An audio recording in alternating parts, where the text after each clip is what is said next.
From the 1960s, it was very clear to scientists working in the fossil fuel industry that the fuels they were selling were leading to carbon building up in the atmosphere. In fact, in 1959, physicist Edward Teller warned them that this would lead to global warming and sea level rise. In 1965, President Johnson's Science Advisory Committee published the Restoring the Quality of Our Environment report. President of the American Petroleum Institute, Frank Ickard, said of the report, "One of the most important predictions of the report is that carbon dioxide is being added to the Earth's atmosphere by the burning of coal, oil, and natural gas, at such a rate that by the year 2000, the heat balance will be so modified as possibly to cause marked changes in the climate beyond local or even national efforts." And he did not dispute the links between fossil fuels, CO2, and global warming. In retrospect, it's kind of surprising that the fossil fuel industry didn't immediately start disputing those links and climate science as a whole. Because after all, if it became public knowledge that their products were threatening the climate stability that we all depend on, their industry could just cease to exist. Perhaps it was because no government was seriously considering actual climate policy until the 1980s. And it was at this time, when the existential threat to the industry became clear, that the fossil fuel companies started fighting back with all the resources of the richest, most powerful industry the world has ever seen. They financed think tanks and individual scientists who disputed the scientific consensus, saying variously that climate change wasn't real but not caused by the fossil fuel industry, or real but actually beneficial to humanity. Their techniques included use of experts outside their fields of study, lobbying policymakers, portraying environmental campaigners as out-of-touch liberal elites, harassment and legal action against individual scientists, and accusing scientists of accepting money from industry, while paying other scientists to produce studies that supported the industry's continued survival. The fossil fuel industry was using a playbook to dispute the science that had been honed by previous industrial misinformation campaigns, notably by the tobacco industry, when they disputed the science linking tobacco smoke and lung cancer. In fact, the fossil fuel industry used some of the same experts from that tobacco industry campaign. I would highly encourage you to read Merchants of Doubt by Oreskes and Conway, which is the authoritative account of how this playbook came to be.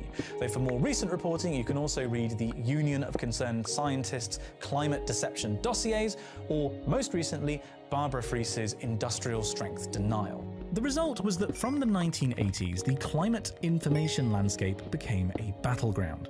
On the one side, you had climate scientists and institutions taking observations, doing analysis, and projecting what kind of damage would occur to the environment if we continued burning fossil fuels. Victory for this side meant getting accurate information about climate change to the public and ultimately to politicians, the end goal being government policy to bring down carbon emissions. But the fight was just about getting the information to the public.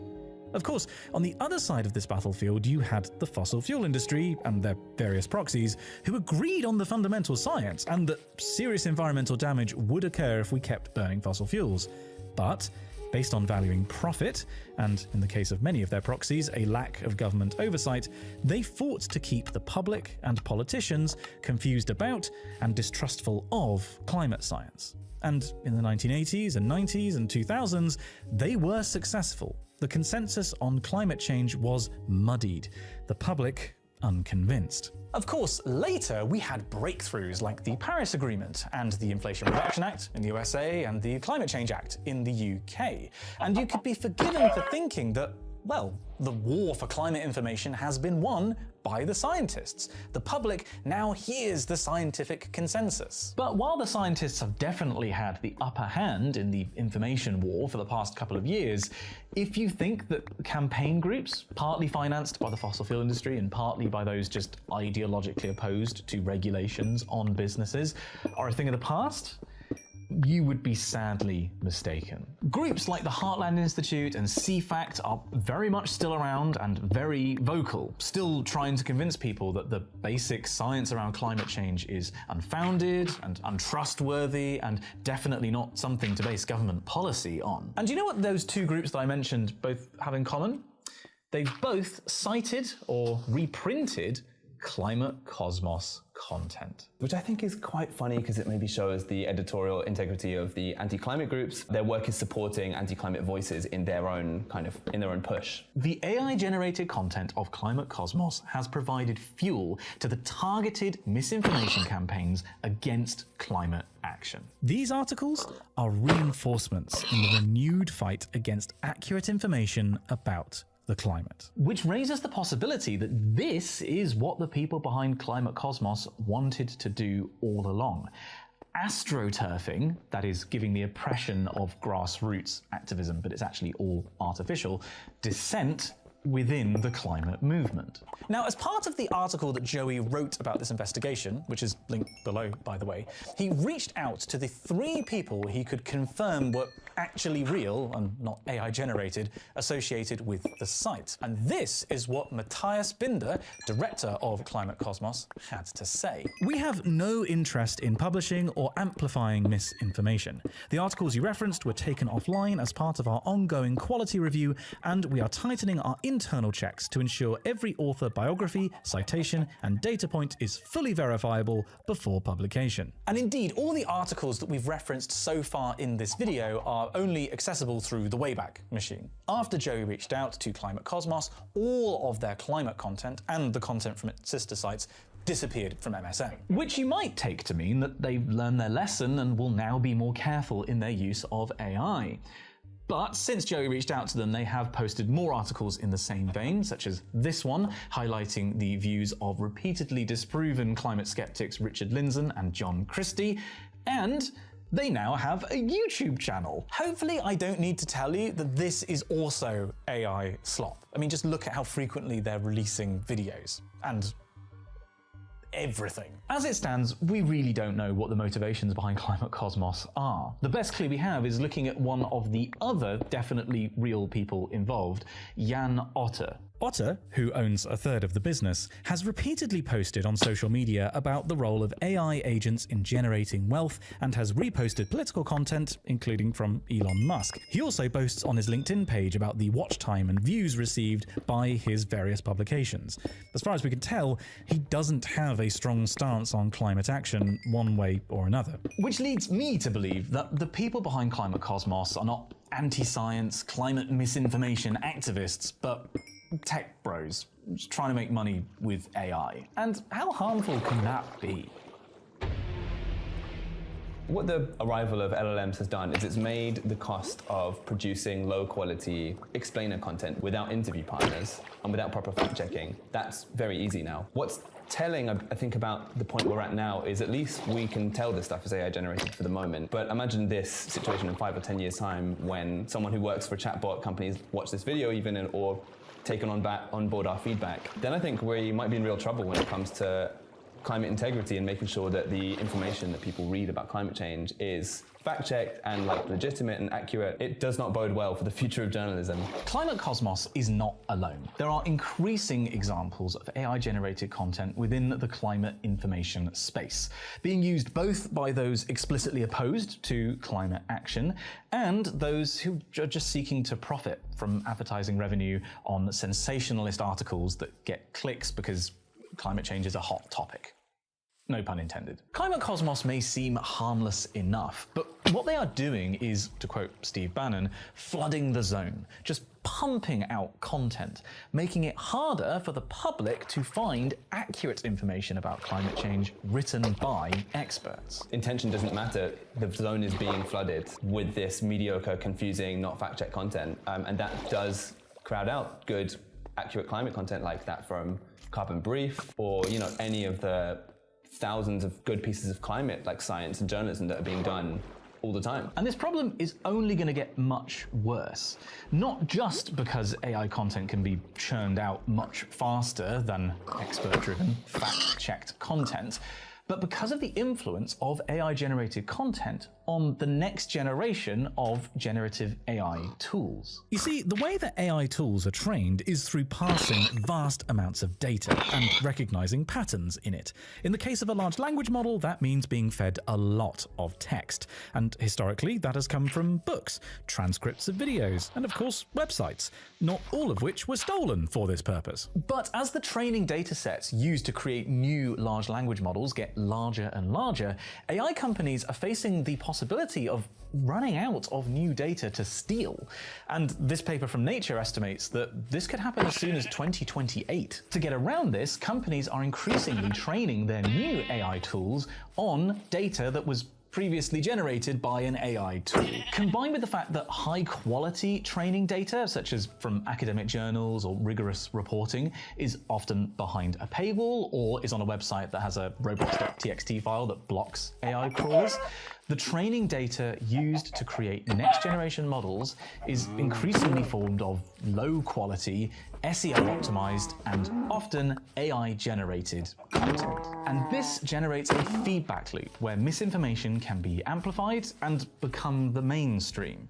In a climate context, that means that next-generation LLMs risk parroting the talking points of climate skeptic groups or fossil fuel misinformation campaigns. In fact, this is one possible motivation behind Climate Cosmos, creating large volumes of climate skeptic talking points by just asking AI tools to churn them out, such that it will form a larger basis of the training data sets used to create future large language models. It's what we call LLM grooming. I should say, though, that we have no evidence that this is what Climate Cosmos is doing, it's just a possibility. We still don't know their actual motivations. Regardless, the information landscape around climate change is being flooded by AI slop. Slop that is creating a feedback loop, intensifying the misinformation present in the tools used to create additional content. And scientists aren't just contending with AI slop, they are still facing intentional misinformation of varying degrees of severity, some straight-up denial of the basic science, and increasingly greenwashing by the fossil fuel industry. Greenwashing is defined by the United Nations as misleading the public into believing that a company or other entity is doing more to protect the environment than they really are, delaying credible action on climate change. This can be claiming to be on track to net zero while not actually having a plan to do so, touting unrealistic or unproven solutions, or emphasizing one small clean part of their operations while ignoring the polluting majority. And this is all in addition to the generic rehabilitation of their image that's being attempted through, for example, sponsoring sports to the tune of £4 billion. And this has the effect of making the public believe that fossil fuel companies are not the root cause of the problem. They're dynamic companies leading us into the future, and not, in fact, expanding their traditional operations and locking in further emissions. Greenwashing is another form of misinformation, just a more subtle one, that now appears on the climate information battlefield. But it is not the most significant change to that battlefield in recent years. When on the campaign trail, Donald Trump was associated with a set of policies known as Project 2025, published by the right-wing Heritage Foundation. These policies included mass deportation of undocumented immigrants, criminalizing abortion, and consolidating power in the executive branch in order to create an authoritarian Christian nationalist government. Trump distanced himself from these extreme policies while campaigning, but within hours of winning the 2024 election, his allies revealed that Project 2025 was indeed the agenda of the new government. And Project 2025 had a lot to say about climate change. Notably, it pledged to slash the budget of the Environmental Protection Agency and the Energy Department's renewable energy offices, and block the expansion of the American grid with clean technologies. And since Trump was elected, all of these things have happened. But what I think has gone beyond even the most pessimistic observers' fears is this administration's explicit attack on the scientific establishment. Funding for the Mauna Loa Observatory in Hawaii, source of the data in the iconic Keeling curve of CO2 concentrations, has been cut. Funding for orbiting carbon observatories monitoring CO2 emissions has been cut, quote, to align with the president's agenda and budget priorities. Meanwhile, the Department for Defense announced it will no longer share its satellite data with scientists, including hurricane forecasters. References to climate change on government websites have been purged, and almost all staff working on climate.gov were fired. Hundreds of employees have been terminated at the National Ocean and Atmospheric Administration, with the Office of Oceanic and Atmospheric Research having almost 3/4 of its budget removed, which will, quote, eliminate all funding for climate, weather and ocean laboratories and cooperative institutes, being activities that, quote, are misaligned with the president's agenda and the express will of the American people. And last month, the administration put out a critical assessment of climate science to justify these actions, written by 5 hand-picked climate skeptics. It contains over 100 errors in its 140 pages, ranging from straight-up lies to egregious misrepresentation of actual research. The polemic language of Project 2025, and thus now the Trump administration, especially in this new report, exactly mirrors that of early fossil fuel propaganda, disputing the basic science, downplaying the risks of climate change, and denouncing those who want to reduce emissions as extremists. And this is because the Heritage Foundation has received direct funding from the fossil fuel industry, and indirectly from the billionaires who made their fortunes in the fossil fuel industry. For a comprehensive account on who is funding the Heritage Foundation and who is working for them, including several long-term recipients of fossil fuel funding, check out DSMOG's extensive database entry on them. The US government is currently sabotaging those scientists trying to get information out to the public. It is acting as another very powerful proxy of the fossil fuel industry. Between their gutting of the output of scientists, new forms of misinformation from the fossil fuel industry, and the ever-multiplying flood of AI slop content, we face the very real possibility of a near future where it is almost impossible to find accurate information about climate change, its root causes, the latest observations of temperature or carbon emissions, and which solutions will actually help the situation. The information battlefield will have been lost. The public will not be informed of the environmental disaster unfolding around them, let alone why it is happening or what they can do about it. The current best guess for global warming by 2100 is 2.7 degrees Celsius. That's based on current actions, not projecting anything into the future. And at that level of warming, it is really quite likely that some climate systems will go through tipping points. That is, changing irreversibly on human timescales to some new state that the natural world is not adapted to. It is not an exaggeration to say that the course we are currently on threatens the future of civilization and life as we know it. And I've said in goodness knows how many videos now, it doesn't have to be this way. We know which policies and which technologies will work in bringing down emissions. That same research group that predicts 2.7 degrees by 2100 also says that 1.9 degrees by 2100 is entirely within our reach. Yet, the fundamental prerequisite for action to limit climate change, access to information about climate change, is under threat, crowded out by easy-to-produce slop that will only be fed more and more misinformation and obscured or cut off at the source by politicians captured by the industry who have the most to lose from climate action. And this isn't some debate about the finer points of the science or interpretation. On the one side of this information battlefield, you have scientists taking observations and doing analysis. The other side are lying. And the lies, carefully or carelessly wielded by those on this battlefield, have devastating consequences. Lies that condemn entire species to extinction. Lies that create famines. Lies that are already killing people and will kill far more in the years to come. I started this video with the story about Climate Cosmos because there's something about that story that just feels irresponsible. Like it feels wrong that people can do this. And when in a society we encounter behavior that feels wrong or irresponsible or especially dangerous, we include that behavior in our laws. We make it illegal to do that thing. Intentionally lying about climate change is dangerous. It feels irresponsible and wrong. I think it should be illegal. And I'm not the only one. That's also the opinion of UN Special Rapporteur Professor Elisa Morguera, who earlier this summer published a report recommending, among other things, criminalization of misinformation and greenwashing by the fossil fuel industry. But what may surprise you is her reasoning behind this. It's nothing to do with the environmental impacts. climate disinformation leads to a separate series of human rights impacts, infringing our human right to information, to benefit from science, to be able to participate in decision making, but it also undermines our human rights in terms of impeding public action to better protect us, undermining, what could have been more effective protection of our human rights. And this may well be the foundation for groundbreaking new law.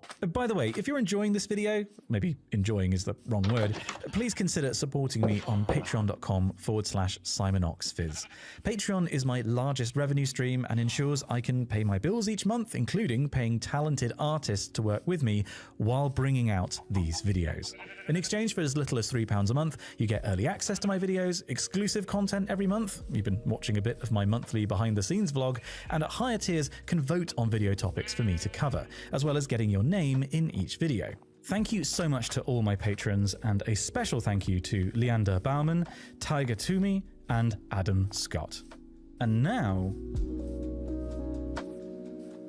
could you summarize what the main conclusions of your report to the UN were? Yeah, so my report was really to clarify how international human rights law states have obligations to phase out fossil fuels production and use. And the idea was to bring together different areas of evidence, so climate science, but also health science, telling us that fossil fuels harm every organ in our body.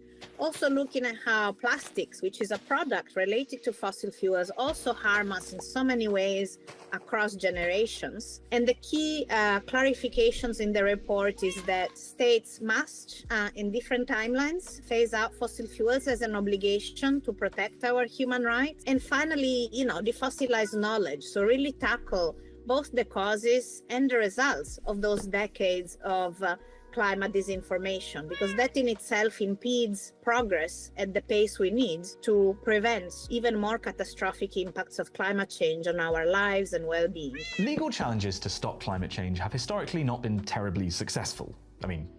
Clearly. And one of the reasons for this is that historically they have focused on the environmental harms caused by polluters. The high watermark for such legal action actually just occurred a few weeks ago when the International Court of Justice delivered a unanimous advisory opinion, one of only 5 unanimous opinions in 88 years, that countries have obligations under general international law to prevent significant harm to the environment, and that in principle countries can be held liable for climate damages, including that inflicted by private corporations within a country. This is a landmark moment. It is almost certainly going to go in a lot of future history textbooks. But it's still an advisory opinion. The ICJ has huge sway, and its opinions are referred to when domestic courts, like here in the UK, make their rulings. But this opinion is not going to stop fossil fuel producers from selling their products, or, more relevantly, creating misinformation. In order for that to happen, a law would need to go on the books somewhere significant, and we'll talk about where that might be in the next section, that would explicitly criminalize the creation of misinformation about climate change and have clear penalties for violations. Professor Morgera, in her report, actually recommends several activities for criminalization. Misinformation and misrepresentation by the fossil fuel industry, including failure to disclose corporate lobbying activities, and the amplification of disinformation and misinformation created by the fossil fuel industry by media and advertising firms. I hope the argument for this has been made clear by now.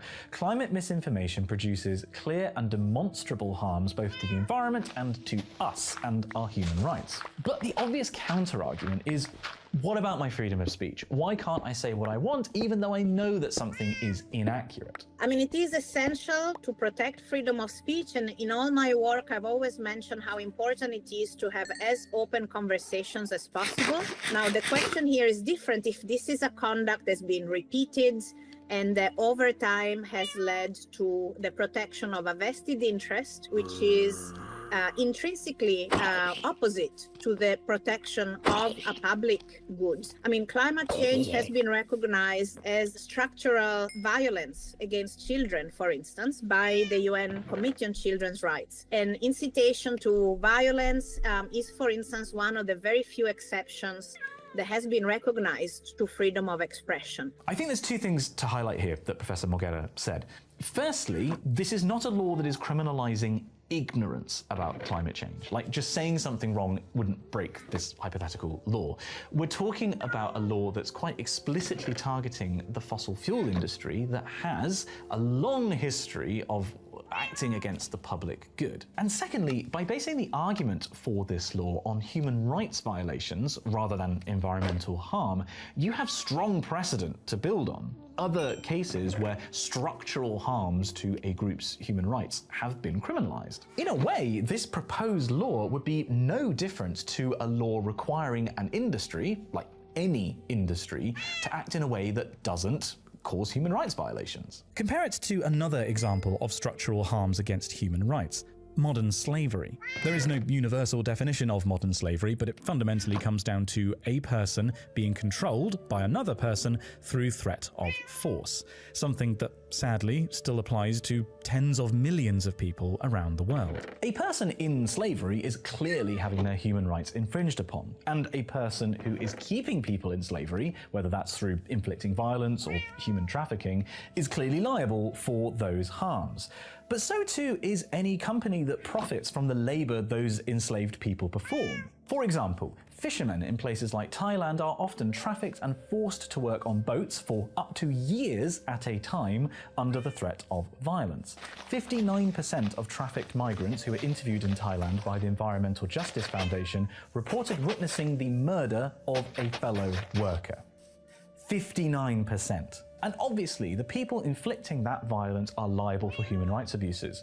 But so too is any company that buys the fish those enslaved people catch if they know that is who is doing the work. To this end, last year the EU passed the Corporate Sustainability Due Diligence Directive, which requires large companies in the EU to conduct due diligence in their operations and their supply chain to diminish the risk of human rights violations. The UN defines climate change as a form of structural violence towards children, and thus a human rights violation. So to me, it's pretty clear that the creation of misinformation about climate change, or the knowing amplification of misinformation, acts in furtherance of that violence. So a law of the type that Professor Morgera is proposing has direct precedent in the EU. And, to bring things back to Climate Cosmos, a law that would also target the creation of AI slop climate misinformation. What do you think about the legal responsibility of companies like Google and OpenAI that create these large language models that are being used to create climate misinformation? Is the legal responsibility with the company, or is it with the user asking their tools to make the misinformation? Responsibility is of the companies, and in fact my report did make a specific finding relating to how much now AI and big tech may be becoming part of the playbook. More and more, not only they are supporting, spreading of climate disinformation through social media platforms and AI generated content, but there's also evidence that this is a revenue sharing model with the fossil fuel companies. So in a way, what used to be an expense for fossil fuels to try and misconstrue the reality to the public, now it's becoming something that gives them even more profit. Any company that may find themselves in a situation where they might spread more climate disinformation should be very aware that this leads to a violation of human rights. But secondly, of course, if you have companies who are making a profit and making it part of their business model, of their partnerships in implementing the playbook, this is an even higher level of responsibility. And I should say that companies that create LLMs are largely aware that their products can create misinformation and are taking steps to prevent it. For example, some companies like Anthropic are hard coding in limits into their models so that if a user, for example, asked Claude to create climate misinformation or, copyright protected content, then the model would just refuse to output it. But this isn't standard across the board. And in an attempt to minimize the risk of LLM grooming, or more broadly, slop-on-slop training, companies pay experts to manually flag AI-generated or misleading content in their training datasets. I would hope because that's kind of basic corporate responsibility, doing the right thing. But as we have seen, especially recently in America, these companies don't care about doing the right thing, at least in certain political contexts. They're only going to do what they are legally required to do. And I think that should include abiding by a law that means they don't spread the misinformation created by the fossil fuel industry. Which does lead us to the question, the ultimate question. How? In talking about criminalizing misinformation about the climate crisis, we're really talking about two distinct things. Firstly, the creation of misinformation, notably by the fossil fuel industry, and secondly, the amplification of that misinformation by people who know it to be incorrect and harmful. It may well be that both things could be covered by the same law, but I think it's much more likely that they'd be covered separately. Let's start with the second point, the amplification of misinformation, including, calling back to Climate Cosmos, by generative AI tools. Let's be real, generative AI companies are basically all in the USA, and right now are likely protected under US law by Section 230 of the US Communications and Decency Act. This effectively says that companies like Meta and X are not liable for the content created on their platforms by users. The users are instead liable. In theory, AI-generated content would also be protected under this section, but no one has legally tested that yet. Opinions do vary about the level of protection Section 230 offers. At minimum, it would make pursuing liability for climate misinformation created by an AI tool very difficult. There are ongoing lawsuits to do with the output of AI tools, such as that looking at clearly copyright material from Disney, but I don't think there's any strong precedent for a climate misinformation law that we could look to. And anyway, the Trump administration is working to remove ideological bias and Marxist lunacy from AI models in their AI action plan, which rewrites the AI risk management framework to, quote, eliminate references to misinformation, diversity, equity and inclusion, and climate change. And this was before the AI industry spent $100 million lobbying the government to roll back legislation. So yeah, I don't think AI companies have anything to worry about in the US. I did actually ask my friend Devin, aka Legal Eagle, for his professional opinion about whether a law criminalizing the creation or amplification of climate misinformation would ever go on the books in the US. And his full reply was, yeah, not really. Laws like that don't really fly in the United States because of the First Amendment. Better luck next time. Thanks, Devin. For the time being, we can pretty safely say that the US is out of the legal picture.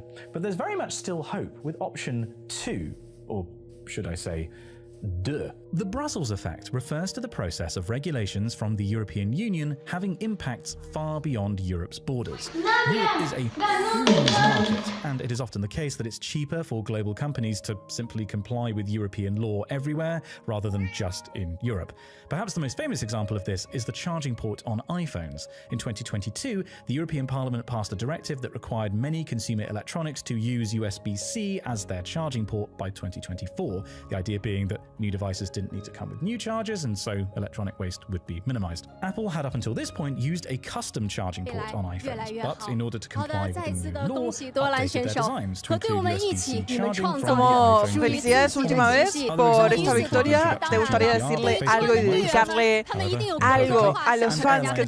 Naciones y sí, como si fuese justamente escrito dorado. Firma el exterminio con el que el conjunto de Tijuana va a levantar la sexta copa, va a conseguir el tricampeonato. Así lo es, y como lo estamos viendo, historia pura. Final de cuentas, BDD y compañía no pudieron frenar a este equipo que es historia pura, a este equipo que es historia viviente, y con eso, y como lo estamos viendo, y no se lo puede creer como muchos de ellos, Doran, Faker, Owner, Guma y Keria son campeones del mundo, y T1 tiene 3 copas seguidas. La dinastía se impone justamente en esta gran final, en una serie que se fue a 5 mapas y que estuvo prácticamente para los 2 equipos en esta guerra de las Telecom completamente en vivo desde China. La dinastía Tijuana levanta su sexta copa con un...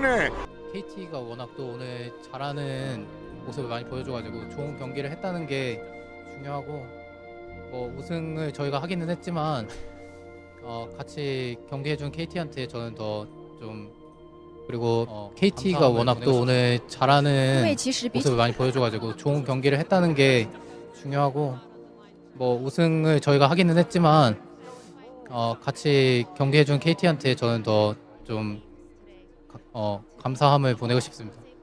因为其实比起所有的这些成就或者说记录的话，我更在意的是今天是不是一场有趣的、精彩的比赛。而今天确实是如此，我们打出了一场非常好看的比赛，而且我觉得今天的竞技力也发挥得非常的不错。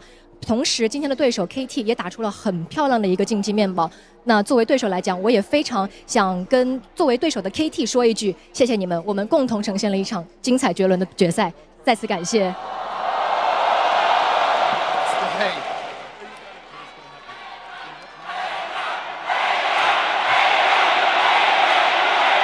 저희가 함성 소리를 다시 한번 느낄 수 있는 기회인 것 같습니다. 现在6冠加身，他也是依旧英雄联盟最高的山，他依旧屹立不倒，他也是英雄联盟最长的河，他依旧奔流不息。所以最后，我也想让他代替 T1 的所有选手们跟所有的粉丝们来说一句话吧。 네, 다시 한번 우승 축하드리고요. 혹시 마지막으로 저희가 현장에서 찾아오고 주신 팬분들께 그리고 멀리서도 모니터 앞에서 지켜보는 팬분들께 한마디 해주시죠. 항상 응원해주시는 팬분들께 감사드리고 오늘 또 이렇게 큰 무대에서 여러분들 앞에서 경기할 수 있어서 너무 좋았고요. 앞으로도 파이팅 하겠습니다. 非常感谢粉丝们一路以来的支持，能够在全世界这么大的一个舞台去进行比赛，非常的高兴，也非常幸福。以后我们也会一直加油的。再次感谢 Faker 选手，把掌声送给他。接下来我们把时间交给夏安。 是的，与此同时，我们真的觉得 T1 的每一位选手都在今夜铸造了属于自己的传奇。现场的朋友们，再次的欢呼声好吗？ The Kalista game, he fucked. The Yunara game was a bit int. Kalista game he carried.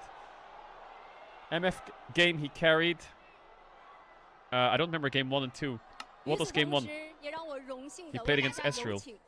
Sivir game, he was smurfing. It could be Owner actually. Owner or Goomer, I think. I can't remember. Wait, is Uzi present? Did I just hear Uzi? Is Uzi Uzi's gonna give the finals MVP trophy? Wait, is he getting...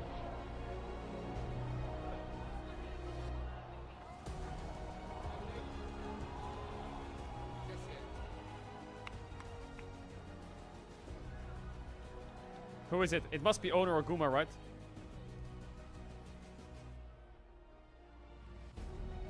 Faker just got jump scared by Uzi.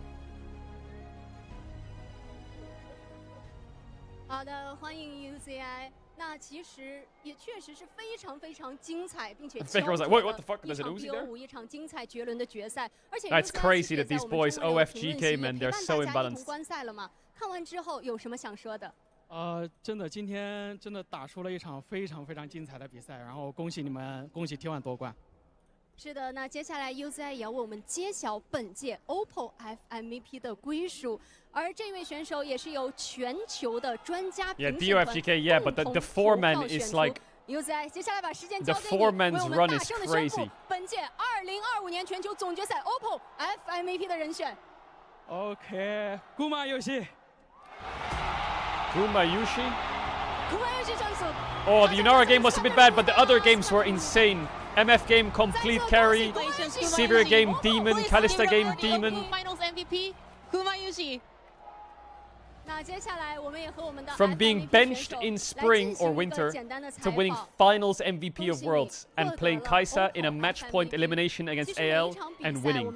This is the ultimate fuck you to the haters. Suck it. Suck it. 而且我们觉得宫妈游戏选手之前的时候也有说过，其实比起胜负，好像去享受游戏，做好自己才是最重要的。那现在获得了 OPPO FMVP， 有什么样的心情？今天在舞台上打得开心吗？ MVP 받는 거 축하드립니다. Congratulations on winning the finals MVP as well. Kumayoshi, in the previous interview, you mentioned that instead of the victory, instead of the competition, you said you were just very grateful to be able to play on stage. What is that How do T1 you Gal feel place and about hates the on win Guma? today, and Those how do you feel about fuckers are winning the molding. Finals MVP? Absolutely fuming. You're pissed. You're fucking pissed. I can't remember what the name was. Those fuckers said earlier in the year they were a bunch of fucking rats.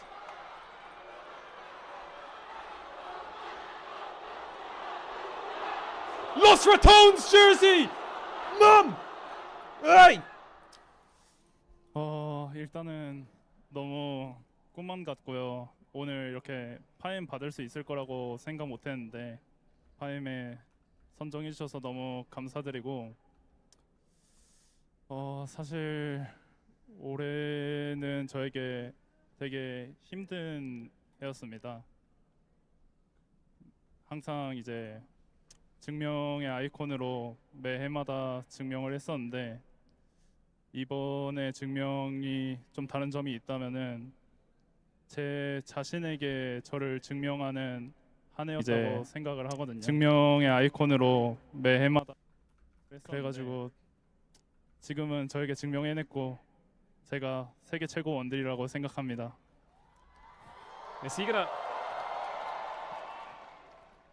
确实，对于我来讲，现在就好像在做 It 梦 feels 一样。 like a 我都 dream. 没有想到 I 我能够 did 获 not 得这个 expect this OPPO at all. MVP 的奖项。但是我 Thank 现 you 在 so 能够 much 得 for 到它， voting 我 me 真的 for 非 the 常非 OPPO 常的 Finals 开心。 MVP. 其实我 This 觉 year 得今年对于我 was 来讲 very 也是有非 difficult 常多 for 的 me. 坎坷和波折。 Every year 但是我能把所有的一切 was 都克 full of 服。我 challenges 觉 and I 得 always 我 had 每一 to 次来到 prove 这里的时候， myself. 我都是想要 You know, I 证 have 明 been 些 the 什么。 icon 每一 of 年我都在证明 being 自己的 someone who 过程 always 当 has 中度 has 过。 to 那 prove. 我觉 But 得可能 this 对于 year was 今 a 年来 bit 讲，这个 different 证 because 明题对我来讲有 finally 一 I 点不太 feel 一 like I 样 have 的地方，可 proven 能是 myself 我希 to 望能够 myself. 展现出非常有自信的 And 样子。 I am proven really myself happy to myself. that I was able to 我觉 prove 得现 Bar 在这个证明题 who 好 I 像 am 也已 to 经出了结 myself, 果。 and 我觉得我现在 I 可以 can say 说 for sure 我 that 就 I 是 have the 史上 best 最 AD 好的 carry in the world. Hey, hey, hey, tell him! Tell him, Guma Susi!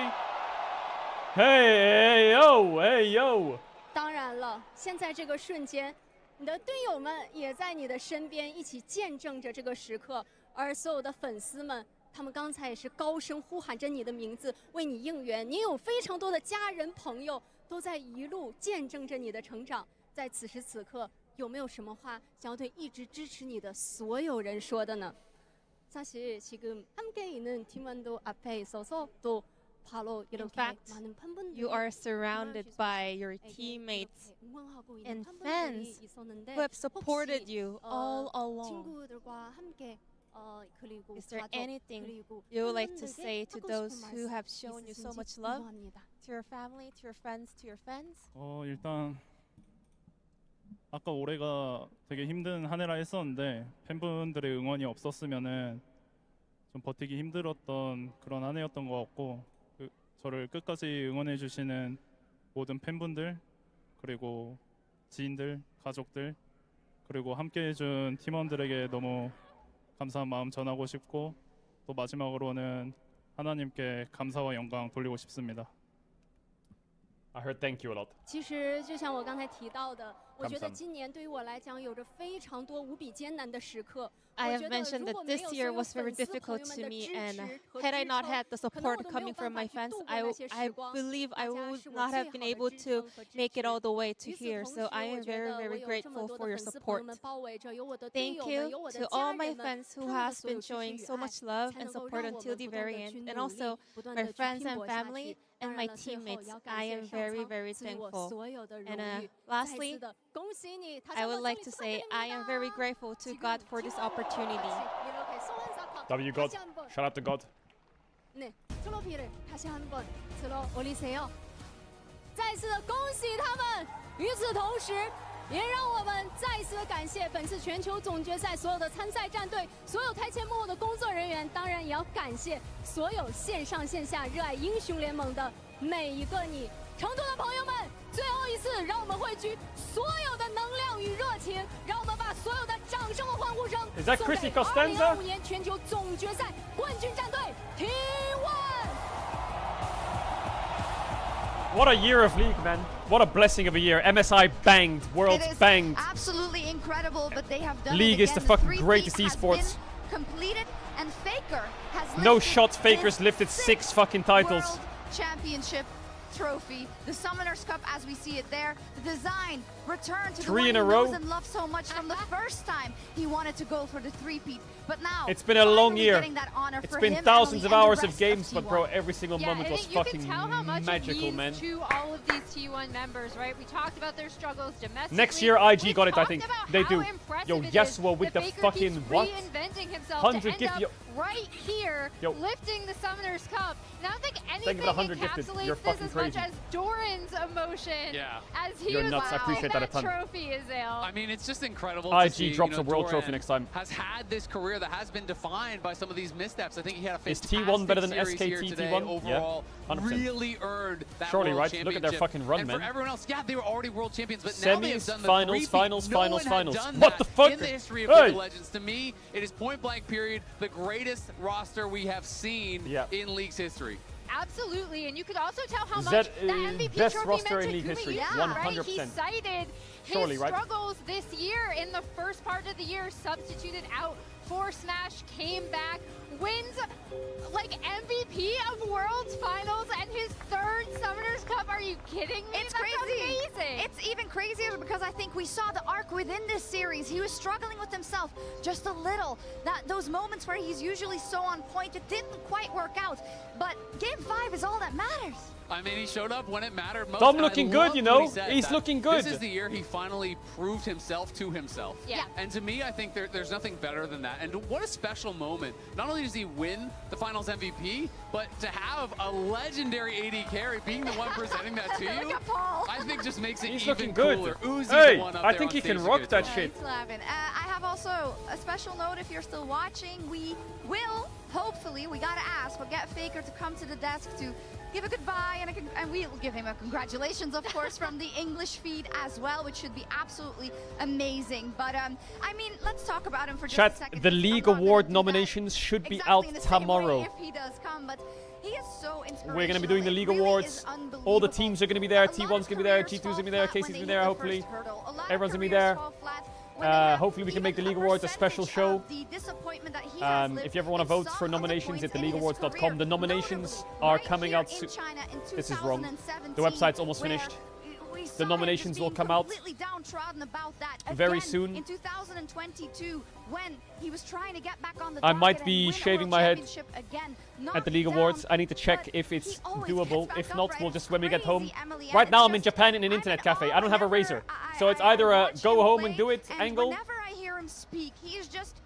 I'm so happy that or Faker it's is the one that we can hang all of our hopes and dreams and aspirations to when it comes to or League it's a of League Legends Awards angle. Yeah, we're really fortunate. I just don't want to, I you know, don't if they how say many no times to I've shaving it or said some that, shit, yeah, then either in I'll private fucking. to friends or publicly on this broadcast, how lucky we are to have Faker as the Chad, there's face no of our excuses. It'll be sport. done. Of It course means it'll be so done. much, We and I'm already so had glad this you brought it up conversation. because I feel like people.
here.